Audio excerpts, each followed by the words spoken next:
और पावर तो ब्रह्मचर्य है। जो ब्रह्मचर्य से रहता है अपार सामर्थ्य उसमें रहती है, देखने की, सुनने की, बोलने की, चलने की, फिरने की, उठने की। शरीर में बिल्कुल कोई भयानक रोग प्रारब्ध वसात हो तो भी कोई कष्ट उसको गिरा नहीं सकता। और ब्रह्मचर्य छीन है तो जवान है, कमर में दर्द, गांठ में दर्द, 24-25 की अवस्था गांठ में दर्द। ये तो 70-80 वालों के बोले ग्रीस खत्म हो गई गांठ, बोले गांठ की तो चिकनाहट ग्रीस खत्म हो गई। तुम्हारी गांठ में जो ब्रह्मचर्य रूपी ग्रीस थी उसी को नष्ट कर दिया। तो जोड़ों में कहां से पहुंचे? सब पावर उसी से बनता है। जो ब्रह्मचर्य से रहता है अपार सामर्थ्य उसमें रहती है। ब्रह्मचर्य का विमल प्रताप प्रकट होता है। वीरवान बलवान होता है, विद्वान होता है, तपस्वी होता है, मनस्वी होता है, त्यागी होता है, तत्व चिंतन परायण होता है। ब्रह्मचर्य में अलौकिक अमानुषिक शक्ति जागृत हो जाती है। ऐसा कैसे हो सकता है? हो सकता है क्योंकि ब्रह्मचर्य है।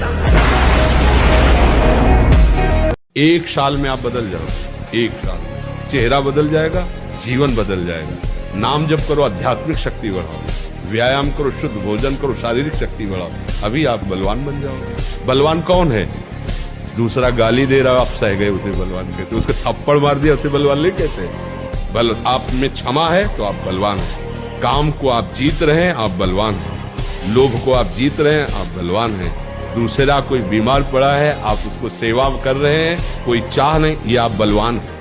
निर्बल आदमी नहीं कर सकता। आज हम सब निर्बल होते जाते हैं, क्या? अपने सुख के लिए। बस हमारा शरीर सुखी है, दूसरे को छुरी से काट दो, कोई मतलब की बात। बहुत सावधान रहना चाहिए साधक को। ऐसी बातें देखो मत, ऐसी बातें सुनो मत जिससे तुम्हारा हृदय उद्विग्न होकर प्रभु का चिंतन छोड़ दे। जिन्होंने अपने आप को प्रभु के भरोसे कर दिया वो बेपरवाह हो गए। एक एक क्षण बहुत सुंदर ढंग से व्यतीत होता है जो प्रभु के भरोसे। और ऐसे एक एक क्षण जलते रहोगे, चिंता, शोक, भय, अरे अब क्या होगा, ऐसा क्या होगा, कैसे करूं, नाना प्रकार की चिंताएं। अपने आप को प्रभु के चरणों में समर्पित कर दो, तुम्हें कुछ नहीं करना पड़ेगा, सब वो करवा लेंगे आपसे। जो आपके लिए मंगल है वो सब करवा लेंगे। तुम शांत होकर प्रभु के चरणों का आश्रय ले लो, जो कर्तव्य कर्म है उसे करो। अगर आप ब्रह्मचर्य से हैं, पवित्र आहार करते हैं, भगवान का चिंतन करते हैं, तो आप में एक दिव्यता होगी, आप सबसे अलग होंगे। पर आज समाज बातें नहीं समझ रहा। ये हिंसा करने से, पाप करने से कहीं कोई बलवान नहीं हो जाता है। जो कर सकते हो वो बुरा कर सकते हो। देख लो, वो प्रवचन नहीं है, देख लो। हम जो कह रहे हैं देखो, झांक के देखो।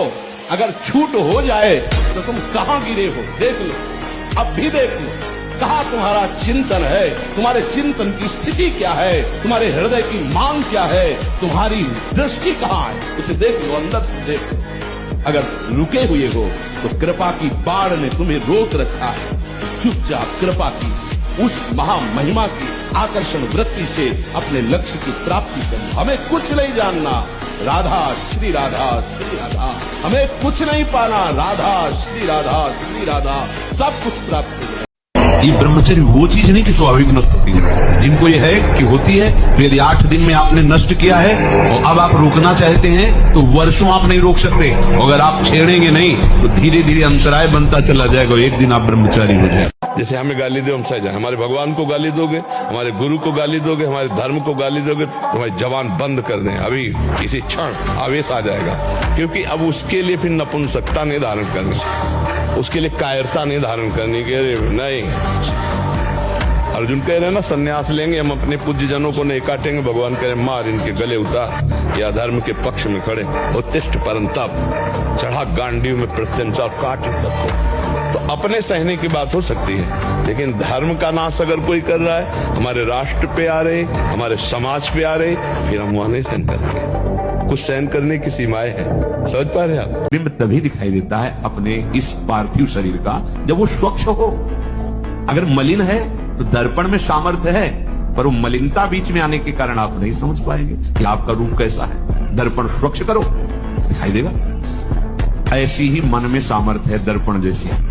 जहां मन निर्मल हुआ उसी में भगवान का स्वरूप दिखाई। निराश मत होना, इतने दिन हो गए, अब भी काम आता है। एक दिन वो समय आएगा कि तुम ऐसे छाती ठोक के कहोगे कि किसी की ताकत नहीं कि हिला दे।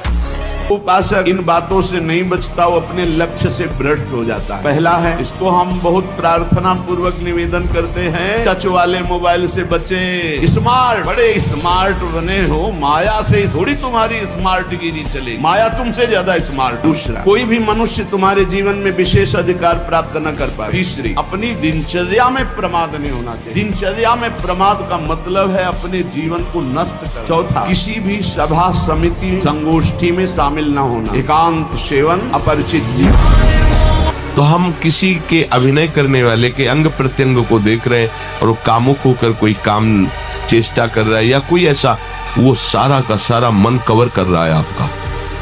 और एकांत होते ही फिर जो मन अपना मनमानी करवाएगा आप नहीं सह पाएंगे। इसलिए नेत्र का ब्रह्मचर्य सबसे पहले शुरू कीजिए। आपको वो चीज नहीं देखनी, वो बात नहीं पढ़नी, वो दृश्य नहीं। जिस उपासक को ये बात समझ में आ गई, इष्ट के सिवा कुछ नहीं, न इस लोक के भोगों में राग, न परलोक के सुने हुए भोगों में राग। जब इस लोक के किसी भी भोग का आकर्षण उपासक के अंदर नहीं रहता, तब दैवी आकर्षण उपस्थित होता है। पूज्यपाद उड़िया बाबा के पास ऐसी देव सुंदरियां स्वर्ण की थालों में विभिन्न प्रकार के खाद्य पदार्थ लेकर, और बाबा मुझे स्वीकार करो, भोग स्वीकार करो, भाग पड़े बाबा। और जब भागे बहुत और अंदर से पुकारा गुरुदेव, तब पीछे मुड़ के देखा कुछ नहीं। समझो कितना कठिन है। यहाँ से ही नहीं, यहाँ से लेकर ब्रह्मलोक तक कोई भी भोग उतरे और तुम्हारा मन चलायमान ना हो। वो इंद्रियों को अपने शासन में ले, क्योंकि बिना अनुमति के कुछ नहीं हो सकता। अनुमति जब दस्तखत हो जाते तभी सब काम होता है। जब ये स्वीकृति होगी हाँ मैं भोगूंगा, अब सारा प्रोसेस मन कर देगा, सारी व्यवस्था वो बना देगा। और आपने हट कर लिया नहीं, बुद्धि के निश्चय में डाल दिया नहीं, अब वो परास्त नहीं कर पाएगा। आपका अहंकार से संचलित शरीर है, और जिस दिन अहंकार भगवान के चरणों में समर्पित हो गया तो आपसे कोई पाप कर्म हो ही नहीं सकता, क्योंकि अहंकार में ही पाप कर्म होते हैं। जब हम अपनी इच्छा भगवान को दे दिया तो वो महापुरुष हो गया।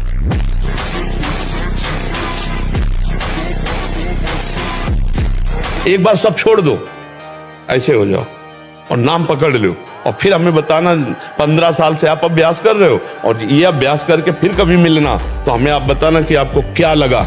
15 साल का ये फल है जो हम आपको बता रहे हैं। युद्ध वाली बात नहीं, बहुत बड़े युद्ध की बात है, बहुत बड़े युद्ध की बात है। ये कोई खिलवाड़ नहीं, जैसे अपने लोग बचपन से आए ना, भूख प्यास गर्मी सर्दी काम क्रोध लोभ मोह मद मत्सर, लोगों की गालियां सामने से, तो हमें हारना नहीं। हम अपने उदाहरण से कहते हैं, अगर हम आज जरा सा अपने को स्वीकार कर ले कि मैं किडनी फेलियर आदमी हूं, तो उठने लायक नहीं, उठने लायक नहीं। हार नहीं माने, आज भी हार नहीं माने।